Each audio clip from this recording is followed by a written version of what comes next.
I'm Catherine Ross, and I'm here with Jim Cramer. We're shaking things up this morning, and Jim is joining us via Skype. Jim, what's top Like of mind for you this morning? top of mind, just so we know, is I want everyone to do all the things that Dr. Fauci said. Crowd distance, of which you and I are part of this now. We're part of crowd distancing. We want to obviously do all the hygiene that we're talking about. We don't want to go out a lot. I mean, I question whether I should work from home today because I think that the less contact we have with people, the better things are. So, given that those are the top of mind, the reason why I started with those, I therefore get concerned that it's the right time to buy something. We have a lot of cash, for instance, and our instincts are to pick things up when they're down a lot. But if your instinct is to worry about your welfare, your personal welfare, it gets tougher to be able to say, and you know what? I really think this is the level that we want to pick up some Tyson. I mean, Tyson's ridiculous. It's now been cut in half. Nothing's wrong with Tyson. Tyson's in great shape. I mean, it's food, but it's part of the index. It's getting killed. Do we wish? I wish we owned it? Of course not. But I do see opportunities, and I look at something like a Tyson, and when it yields 4, I'm going to say, okay, let's pick some up. But it's not yielding in that yet, and so it's not hit my level. I'm going over every single level and trying to figure out where I think that things are priced for Armageddon. Armageddon meaning that the markets get closed or things get unfortunately Italian style, and we're not there yet. I need to have more. My risk is too high versus what I think my reward is for a lot of stocks. You know, Jim, I'm glad that you brought up the social distancing that we are doing right now, but also that we're seeing across a lot of networks. I mean, last night I did a hit on the Fed cutting the rates, which I want to get to in just a minute, but I did that hit from my apartment, and you can set up a studio there. It's crazy how this is changing our environments in weeks. Yeah, I mean, here's Zoom up $3. I think that when you look at companies like Zoom, they're set up for working at home. And I think that what you and I discovered is that the quality of working at home is actually pretty high. And as long as we're willing to some degree, sacrifice what was HD that we got spoiled on, we're not going to have big places where we work together. Now you can say, listen, everything's going to go back to normal. I don't think anything ever goes back to normal. I think that we're going to reevaluate what's best working at home using Zoom. And it's certainly going to save a lot of money for companies that don't want to take a lot of real estate debt. And you can even use, I found out last night, you can even use Zoom for hanging out with your friends. I did that last night to watch a movie with my friends. Did so you? I could practice social distancing. What? What did you watch? Fast and Furious. Which one? First one? No, the 5th one. Okay, was Vin in there? Yes. Yes. Yeah, I got to meet Vin. He's a pretty cool guy. Well, that's the new world, and it's not exactly. Let's see, the band gathering is more than 50 people. I mean, these are the things that I had my bar, my restaurant open on Saturday, and I didn't know what to do. I didn't want to close them because I have employees, and I didn't want those employees to be out the money. But at the same time, I know that Secretary Mnuchin is really focused on getting the money. He told me this morning, on getting the money to the hands of the small business person. So I'm hoping that that's who gets helped. I mean, this is kind of ethereal. I listen so much, Catherine, to the critics, and I find that they're short-sighted. They don't recognize and remember what it was like in 2007 when you dealt with people. And I talked to a lot of people in 2007, and they were constantly worried about being punished by the authorities. That's not what's top of mind now. What's top of mind is to get money into the hands of the working people, and that's a better ethos than what was the ethos in 2007. Let's talk about closures, because there are a lot of rumors floating around that the market should close for a vacation, and you actually wrote about this for your Real Money column late last night. But with the Fed's actions seemingly ineffective, would this help calm the volatility? Well, what I was hoping was to be able to get it so that we got to where we're going to obviously go. I think that we could, for instance, every day we could go down. let's say we go down 20% every single day. Well, I mean, I think that that's a colossal failure of imagination by all of us, because the companies are going down because people need their money. But we live in a Twitter world. So I reposted something that David wrote, which is that maybe we should have David Faber. Maybe we should have this holiday. And immediately, like heat-seeking missiles, people said, "Well, so you hate the people who are on fixed income and need the money. So you despise the people who are not as rich as you, But and what it says is that okay, I am trying to come up with something that says that people should lose less money than they are, and that perhaps the way that I suggested in my Real Money column would lead it so that the most people would lose the least. That's my goal. My goal is not to disenfranchise anyone. My goal is to make it so that we have a commonsensical way to get people out who need the money, and yet we don't wipe out whole companies because there's a lot of selling. What we learned in 2007, and there's a lot of great lessons, what we learned in 2007 was that when stocks really go down, the institutions themselves get called into question. So let's take a company. I always find it's much better to actually think about companies. Let's take a company like Macy's. Okay, so Macy's is $6. So then if you're a creditor to Macy's, what you're saying is, wow, that stock is down at $6. I don't know if I want to advance them any credit so they can buy their merchandise. So then it becomes very self-fulfilling. And it ends up that the stock market is the reason why Macy's is in trouble and not vice versa. Now, you can say the stock market is very prescient, but I also think that the stock market is a cruel mistress. Carnival Cruise is at 15, okay? I don't know how Carnival Cruise stays in business. I don't, because they provide a service that's no longer needed or is even suspect.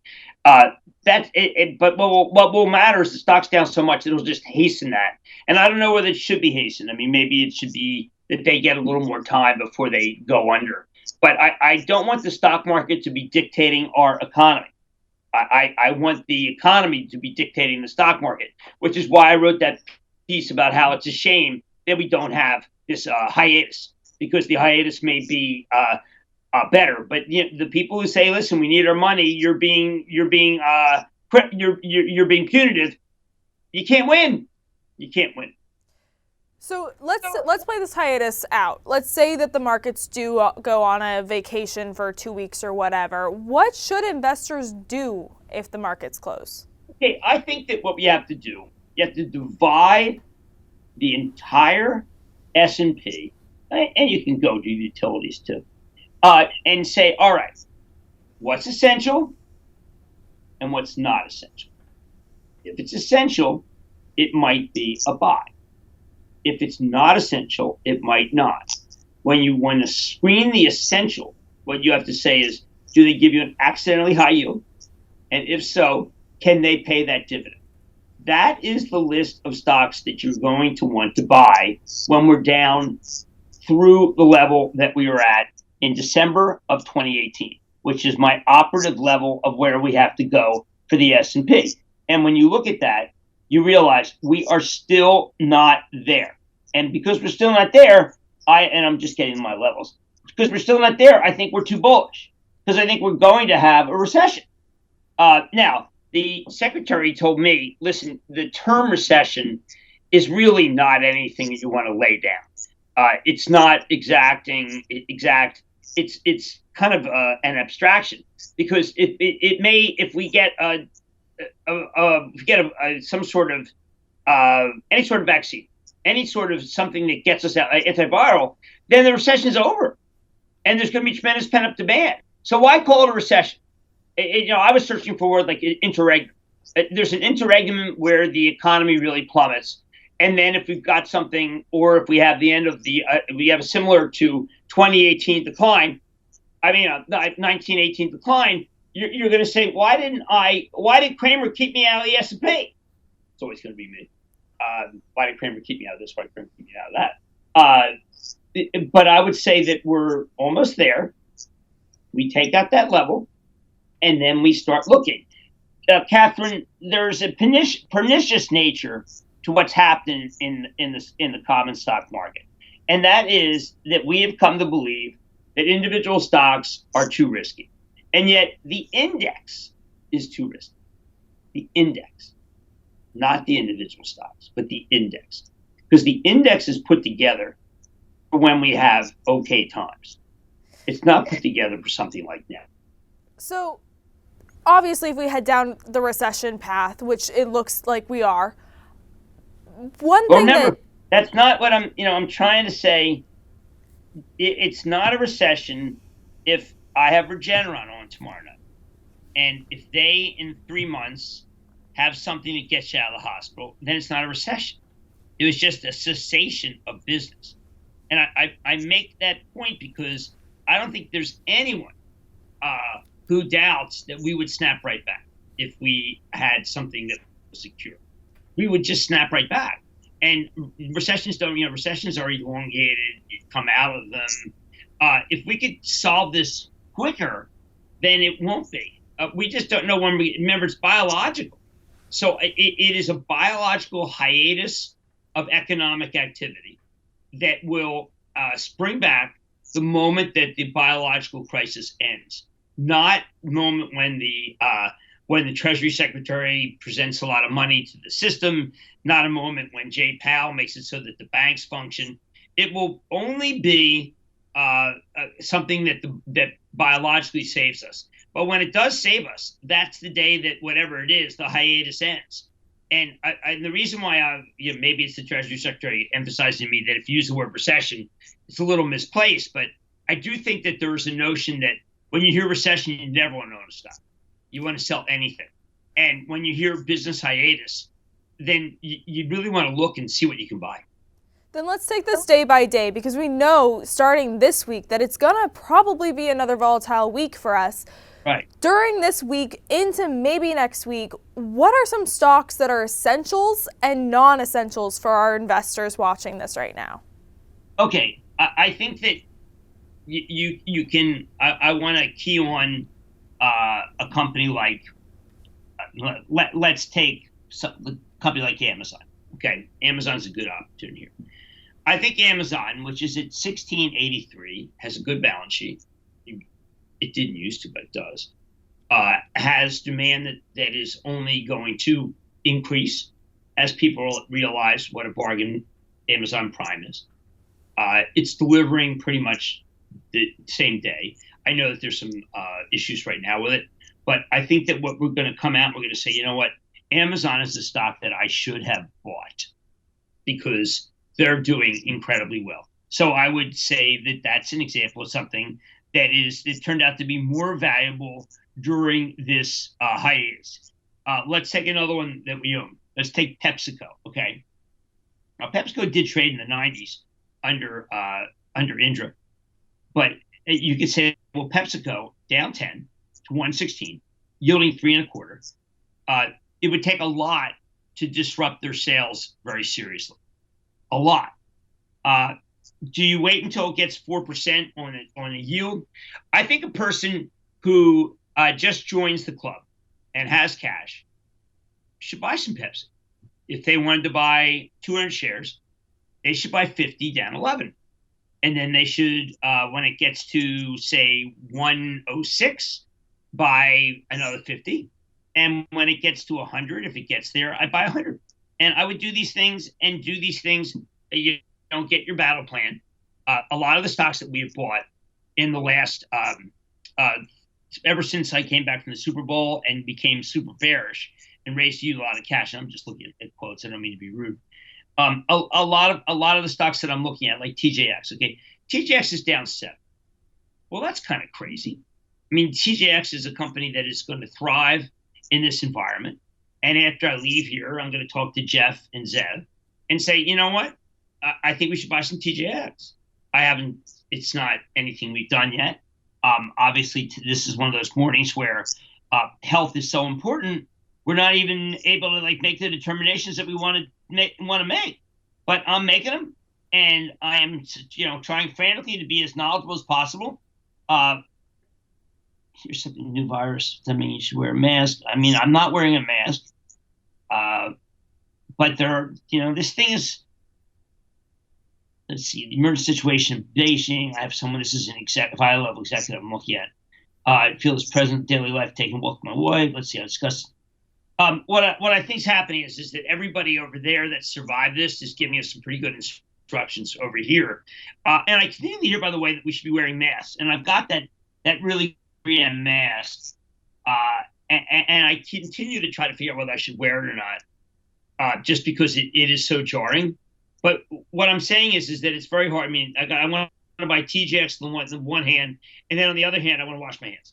And they're kind of they're at odds with each other. Jim, I want to look at the Federal Reserve. We did get a surprising rate cut yesterday. They lowered rates to 0 to 0.25% in another emergency meeting, but they were planning on meeting on Wednesday. So why would they choose to cut rates now? Why'd they do it now? Yeah, why did they choose to cut rates on Sunday? Catherine, because it'd be a run on the banks this morning if they didn't do it. There was just going to be a run on the banks. I mean, that's what you would do. You take all your money out of the banks. I'm sending to our team that maybe we should buy TGS. There would be a run, and the system would close. I think that there are a great number of people that wanted to take all their money out this morning. And there's a lot of companies that want to take the revolvers down. A lot of companies are trying to figure out what to do with their commercial paper. And the Fed's trying to watch that, and the Treasury's trying to watch that. But there's no doubt about it. Unlike in 2007, where there was a huge run on every bank, there's no reason to take your money out of the banks. They've already solved the problem. They solved the problem by saying the banks can borrow all that they need. So unlike what we've heard from you in the past, the Federal Reserve did something this time. They were ahead of it. Yeah, I mean, I'm kind of, there's such politics out there. I think that there's a belief, if you're a Republican, that they're doing everything right. And if you're a Democrat, they're dumb as a bag of hammers. Hate them or like them, I think that Jay Powell recognized that there would be a run on the banks. When I say run on the banks, I mean, what happened in Wachovia, what happened in Washington Mutual, what happened in Lehman. And what you do is you say, okay, look, we're not going to do what we did in 2007. We're going to do in 2008. We're going to do what we learned from 2007 and 8. Now, I know that there's still, because of Dodd-Frank, you need to get congressional approval for some things. But, the goal was to avoid the mistakes that were made. And there it was because of greed, and here's because of a coronavirus. So I thought that they made a lot of sense. They did the right thing. We've seen Walmart, Target, CVS, etc. CEOs standing next to Trump in the press conferences this week. Why is the Trump administration putting CEOs at the podium of the coronavirus pressers? Why wouldn't they? They're trying to. They need the real estate to be able to do the drive-throughs. And obviously, the president was very behind the curve, and we know that. I mean, Adam Silver is the hero last week, but remember, where else are they going to put where else are they going to put the testing? And you need Target's parking lot, and you need Walmart's, and you need CVS to help, which is why you own CVS. Stock's horrible. All stocks are horrible right now. It's not too revelatory. But I don't think any of those companies knew that they were going to be called in to do that. None of them. But they left there saying, we got to get this done. And I know a lot of my friends who really and truly hate President Trump said that was just, ridiculous. I'm doing some Pepsi and stuff. Yeah, we'll have to do the other call soon because I'm doing so much stuff on Action Alerts. I don't want to give away too much. Nope, and we're going to tease all of that when we head on over to our Action Alerts Plus Daily Rundown show. But first... look, I know there were a lot of people who thought it was cheesy. I wish you didn't shake everybody's hands. They got to get into separation. Don't want these people sick. But they got to follow our lead. Right, but I do feel that they were not ready, and Google was not ready. And the president gets very exuberant. Hate him or like him, that's his nature. And because he was so exuberant, what happened is that he front ran what we were capable of doing, whether it be Google, whether it be Target, whether it be Walmart. But he was tired of hearing that South Korea was better than we. So he did his thing. And you know what? Again, I find these things. I love what Fauci. I happen to love Fauci, and I love what Fauci said, which is that you want to overreact every single thing involving health. And so, the president overreacted, but he did box these companies into helping. He certainly didn't make it. He made it so they can't weasel out. It's not the way I do business, but it's the way he does business. All right, Jim, thank you so much for joining us today. And I want to just note that every day, Jim, Cramer, and I are working so hard to answer some of the top questions that you have about this ever volatile market. So please keep sending in your questions via Twitter at TheStreet or at by Catherine Ross. I am reading, I am watching, and I am ready to ask your questions. And we're now heading over to our Action Alerts Plus daily rundown show over on actionalertsplus.com, where Jim's going to give members some insight on how they should be tackling their portfolios and also keep us updated on what he was just doing on his laptop. And of course, we are looking to have an Action Alerts Plus members only call over on Wednesday. We will keep you updated with more information there. So come join us over on actionalertsplus.com. I'm Catherine Ross, and we'll see you tomorrow.